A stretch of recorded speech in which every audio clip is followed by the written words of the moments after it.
జనగణ మన అధినాయక జయ హే భారత భాగ్య విధాత పంజాబ సింధు గుజరాత మరాఠా ద్రావిడ ఉత్కళ వంగా హిమాచల యమునా గంగా ఉత్కల జలధి తరంగా తవ శుభ నామే గానే తవ శుభ ఆశిష మానే గానే ధరణియ దాత జన గణ మంగళదాయక జయ హే భారత భాగ్య విధాత జయ హే జయ హే జయ హే జయ జయ జయ జయ హే. అందరికీ నమస్కారం. రాష్ట్ర ప్రజలందరికీ రిపబ్లిక్ డే శుభాకాంక్షలు. 7 దశాబ్దాల క్రితం ఇదే రోజున మన రాజ్యాంగం, ఇండియన్ కాన్స్టిట్యూషన్ అమల్లోకి వచ్చిన రోజు. ఈ సందర్భంగా కాంగ్రెస్ పార్టీ దేశ ప్రజలందరికీ కూడా మనస్ఫూర్తిగా శుభాకాంక్షలు తెలియజేస్తుంది. భారతదేశ రాజ్యాంగం భారతదేశం ఒక స్వయం పరిపాలిత దేశంగా, ఒక సావరీన్ రిపబ్లిక్ డెమోక్రటిక్ కంట్రీగా ఎస్టాబ్లిష్ చేసింది మన రాజ్యాంగం. ఈరోజు ఇంత విభిన్న దేశం, ఇన్ని మతాలు, ఇన్ని కులాలు, ఇన్ని భాషలు, ఇన్ని ప్రాంతాలు ఉన్న దేశాన్ని ఒక్కటిగా ఉంది అంటే దానికి కారణం మన రాజ్యాంగం. అలాంటి రాజ్యాంగాన్ని మనమందరం గౌరవించుకోవాల్సిన అవసరం ఉంది. ఈ రాజ్యాంగాన్ని రూపొందించింది డాక్టర్ బిఆర్ అంబేద్కర్ గారు. వారికి మరొకసారి కాంగ్రెస్ పార్టీ మనస్ఫూర్తిగా కృతజ్ఞతలు చెప్తోంది.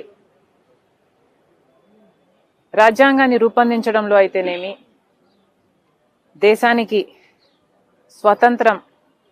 స్వాతంత్రం తేవడానికి చేసిన పోరాటంలో అయితేనేమి, స్వాతంత్రం తర్వాత దేశాన్ని నిర్మించడంలో అయితేనేమి, వీటన్నిటిలో కాంగ్రెస్ పార్టీ పాత్ర ప్రధానం. కానీ ఈరోజు మన దేశాన్ని పరిపాలిస్తున్న పార్టీ బీజేపీ పార్టీ.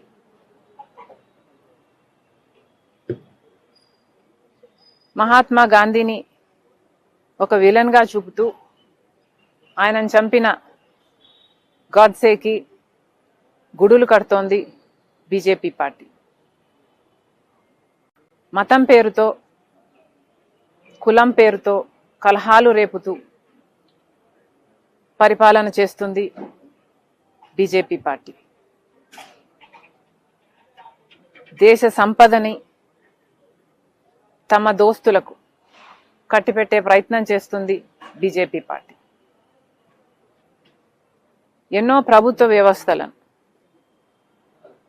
ఈసీని సైతం, సిబిఐ అయినా, ఈడీ అయినా, ఎన్నో ప్రభుత్వ సంస్థలని తమ గుప్పిట్లో ఉంచుకొని దుర్వినియోగం చేస్తుంది బీజేపీ పార్టీ. ఇన్ని చేస్తున్నా మరోవైపు కాంగ్రెస్ పార్టీ ఈ రోజు వరకు కూడా రాహుల్ గాంధీ గారి నేతృత్వంలో శాంతి కోసం, ప్రేమ కోసం, సోదర భావం కోసం,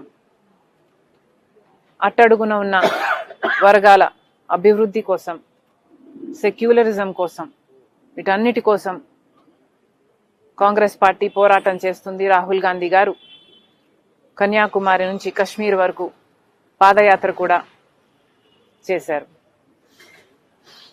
ఇటీవల కాలంలో చూసాం, అమిత్ షా గారు బిఆర్ అంబేద్కర్ గారిని అవమానిస్తూ ఆయన పేరు పార్లమెంట్లో తీసుకోవడం ఫ్యాషన్ అయిపోయింది అంటూ ఆయన గురించి ఆయనను దిగజారుస్తూ మాట్లాడారు అమిత్ షా గారు. అందుకు నిరసనగా ఒక కాంగ్రెస్ పార్టీ ఇండియా బ్లాక్ మాత్రమే పోరాటం చేసింది. అందులో భాగంగా రేపు ఇండోర్ దగ్గర బిఆర్ అంబేద్కర్ గారి జన్మ స్థలంలో ఒక ర్యాలీ కూడా ఏర్పాటు చేసి జై బాపూజీ, జై భీమ్, జై సంవిధాన్ అన్న క్యాంపెయిన్లో భాగంగా ఒక ర్యాలీని కూడా చేపట్టింది కాంగ్రెస్ పార్టీ. ఇవన్నీ గమనించాల్సిన విషయం ఏమిటంటే ఇవన్నీ ఒక కాంగ్రెస్ పార్టీ ఇండియా బ్లాక్ మాత్రమే చేస్తున్నాయి. మన రాష్ట్రంలో తీసుకున్నా కూడా మన రాష్ట్రంలో ఉన్న రెండు పెద్ద పార్టీలు టీడీపీ అయినా వైసీపీ పార్టీలైనా ఈ రెండు కూడా అదే బీజేపీ పార్టీతో జత కట్టిన పార్టీలు. బీజేపీ పార్టీ మన రాష్ట్రానికి మన దేశానికి ఎంత అన్యాయం చేసినా ఒక పార్టీ టీడీపీ పార్టీ పొత్తు పెట్టుకున్న పార్టీ, కూటమి ప్రభుత్వం ఏర్పాటు చేసిన పార్టీ అయితే ఇంకొక పార్టీ వైసీపీ పార్టీ అక్రమ పొత్తు పెట్టుకున్న పార్టీ. మన రాష్ట్రానికి బీజేపీ పార్టీ ప్రత్యేక హోదాతో సహా ఏ ఒక్క విభజన హామీ కూడా నెరవేర్చనప్పటికీ కూడా చంద్రబాబు గారు అదే బీజేపీ పార్టీతో పొత్తు పెట్టుకున్నారు. తమ స్వప్రయోజనాల కోసం, తమ రాజకీయాల కోసం, రాజకీయ అవసరాల కోసం. ఇది వరకు కూడా 2014లో కూడా చంద్రబాబు గారు పొత్తు పెట్టుకోవడం జరిగింది. విభజన హామీలు బీజేపీ విస్మరించడం జరిగింది. మళ్ళీ అదే పార్టీతో అదే బీజేపీతో చంద్రబాబు గారు పొత్తు పెట్టుకున్నారు అంటే ఇది రాత్రి పడిన గుంతలోనే మళ్ళీ పగులు పడ్డం కాదా? చంద్రబాబు గారు రాష్ట్ర ప్రజలకు సమాధానం చెప్పాలి. మరోవైపు వైసీపీ జగన్మోహన్ రెడ్డి గారు ఎప్పుడూ తెర వెనకాల బీజేపీకి మోడీకి దత్తపుత్రునిగానే వ్యవహరించారు. అక్రమ పొత్తు పెట్టుకున్నారు. రాజశేఖర్ రెడ్డి గారు కొడుకయ్యుండి ఏ బీజేపీ పార్టీనైతే రాజశేఖర్ రెడ్డి గారు అంతగా వ్యతిరేకించారు.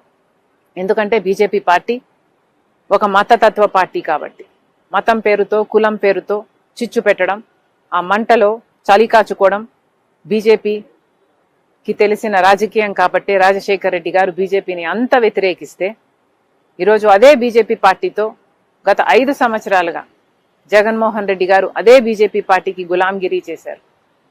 మరి జగన్మోహన్ రెడ్డి గారు రాజశేఖర్ రెడ్డి గారి ఆశయాలను నిలబెట్టేవాడు ఎలా అవుతాడో ప్రజలు ఆలోచన చేయాలి.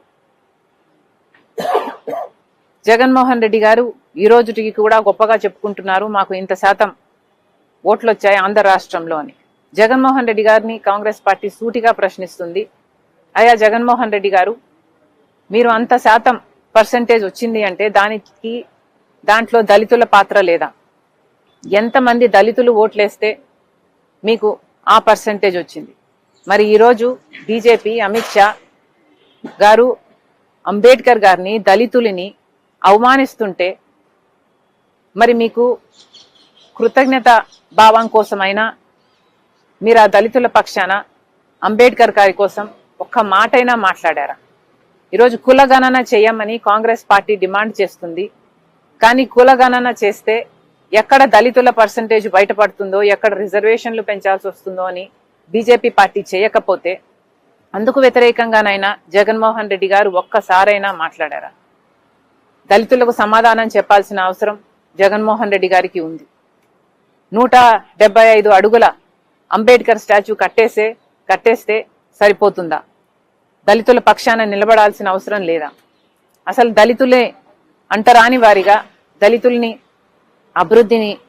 అభివృద్ధిని అంతగా తొక్కేయాలని చూస్తున్న బీజేపీ పార్టీతో మీరు అక్రమ పొత్తు పెట్టుకున్నారు. తెర వెనకాల మద్దతు ఇస్తూనే వచ్చారు. ఆఖరికి అంబేద్కర్ గారికి జరిగిన అవమానం కొద్దీ మొన్న పార్లమెంట్ లో ఫ్లోర్ ఆఫ్ ద హౌస్ లో కూడా అవమానం జరిగితే ఒక్క కాంగ్రెస్ పార్టీ కొట్లాడింది తప్ప టీడీపీ గాని వైసీపీ గాని ఒక్క మాట కూడా మాట్లాడలేదు. ఆఖరికి మన రాష్ట్రంలోనే తీసుకుంటే ఒక జగన్మోహన్ రెడ్డి గారు మాట్లాడకపోగా కనీసం తన ఎంపీలు ఎమ్మెల్యేల చేత కూడా మాట్లాడించలేదు. మరి ఇది అన్యాయం కాదా అని అడుగుతున్నాం. ఎన్ని రిజర్వ్డ్ సీట్లు ఉన్నాయి మన రాష్ట్రంలోని, పోనీ ఆ రిజర్వ్డ్ సీట్లో గెలిచిన ఎమ్మెల్యేలు ఎంపీలు అయినా, వైసీపీ పార్టీకైనా టీడీపీ పార్టీకైనా చెందిన వారు ఒక్కరైనా దళితుల ఓట్లు తీసుకొని గెలిచిన వాళ్ళు ఒక్కరైనా అంబేద్కర్ గారికి అవమానం జరుగుతుంటే మాట్లాడారా? దళితుల పక్షాన నిలబడ్డారా? మన రాజ్యాంగాన్ని రూపొందించిన గొప్ప నేత అంబేద్కర్ గారు. అలాంటి యుగ పురుషుణ్ణి అవమానిస్తున్నా కూడా ఈరోజు టీడీపీకి వైసీపీకి చీమ కుట్టినట్టయినా లేదు. మళ్ళీ చెప్తున్నాం, ఇదే బీజేపీ పార్టీ అధికారంలో ఉంటే రాజ్యాంగాన్ని మార్చే ప్రయత్నం చేస్తుంది. ఇదే బీజేపీ పార్టీ అధికారంలో ఉంటే రిజర్వేషన్లు కూడా ఎత్తేసే ప్రయత్నం చేస్తుంది. ఇదే బీజేపీ పార్టీ అధికారంలో ఉంటే దేశ సంపదని అదానీ లాంటి వాళ్ళు అవినీతి పరులు అని అమెరికా లాంటి సంస్థలు చెప్తున్నా, FBI లాంటి సంస్థలు చెప్తున్నా అదే అదానీ లాంటి వాళ్లకు కట్టుబెట్టే ప్రయత్నం చేస్తుంది. ఇదే బీజేపీ పార్టీ అధికారంలో ఉంటే మతాన్ని కులాన్ని అడ్డు పెట్టుకొని చిచ్చు పెట్టే ప్రయత్నం చేస్తూనే ఉంటుంది. చర్చిలను కూలగొట్టడం, మసీదులను ధ్వంసం చేయడం బీజేపీకి అలవాటుగా మారింది. మళ్ళీ చెప్తున్నాం, ఒక్క కాంగ్రెస్ పార్టీ అధికారంలో ఉంటే మాత్రమే సెక్యులరిజం మన దేశంలో బతుకుతుంది. ఒక కాంగ్రెస్ పార్టీ అధికారంలో ఉంటే మాత్రమే బడుగు బలహీన వర్గాలకు న్యాయం జరుగుతుంది. మరొక్కసారి దేశ ప్రజలందరికీ రాజ్యాంగాన్ని బతికించే పార్టీ, రాజ్యాంగం కోసం పోరాడుతున్న ఏకైక పార్టీ ఒక్క కాంగ్రెస్ పార్టీ మాత్రమే. మరొకసారి దేశ ప్రజలందరికీ రిపబ్లిక్ డే శుభాకాంక్షలు తెలియజేస్తూ thank you. Please subscribe to the channel and download the Politicos app from the links in the description.